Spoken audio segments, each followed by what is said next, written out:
Lancé en mars 2019, le plan national pour le logement des Monégasques prévoit d'accroître de 43% la capacité d'accueil du parc domanial sur les 15 prochaines années. Deux grands projets sont actuellement en cours de construction, le Grand Ida et le Palais Honoria. Ils permettront à terme d'offrir 205 logements pour les Monégasques. Bonsoir Rémi Roland. Bonsoir Émilie Rousseau.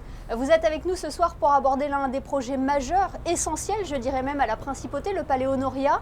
Les travaux ont déjà débuté. C'est un projet qui se situe au niveau du boulevard de Belgique, c'est ça? L'opération Palais Honoria, comme l'opération Grand Ida qu'on avait eu l'occasion dernièrement d'évoquer sur l'antenne de Monaco Info, figure au plan national pour le logement des Monégasques. C'est une opération entièrement domaniale.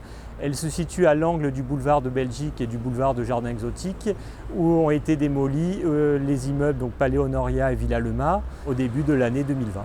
À terme, que va offrir ce bâtiment qui va apporter un plus au quartier, hein?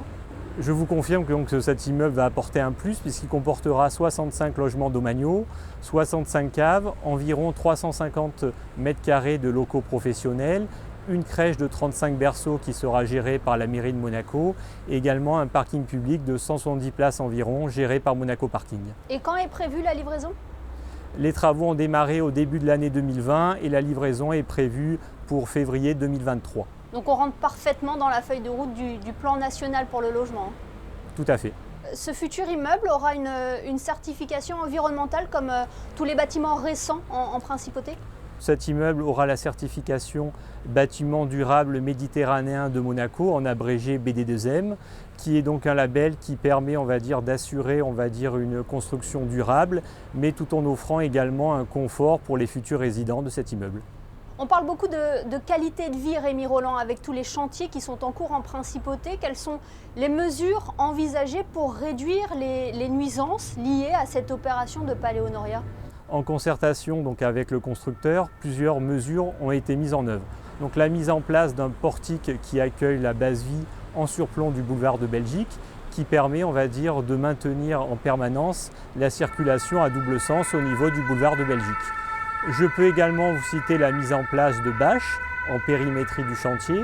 On peut également vous citer l'utilisation à terme de la technologie du up and down, dans lequel, après qu'on ait réalisé une dalle partielle, le terrassement pourra se faire en infrastructure, qui permet de limiter l'émergence des nuisances sonores.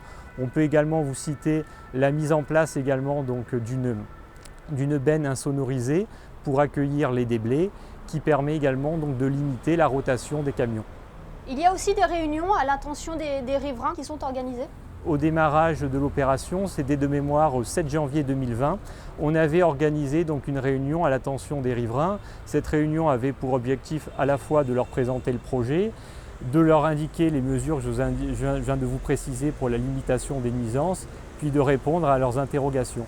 Bien sûr qu'on les a remerciés pour leur compréhension, parce qu'on sait évidemment que la situation n'est pas neutre, et on leur a évidemment souligné la future construction, la future livraison de ces équipements publics, comme la crèche et le parking, qui permettront d'avoir une utilité également pour eux. Merci beaucoup Rémi Roland d'avoir été avec nous.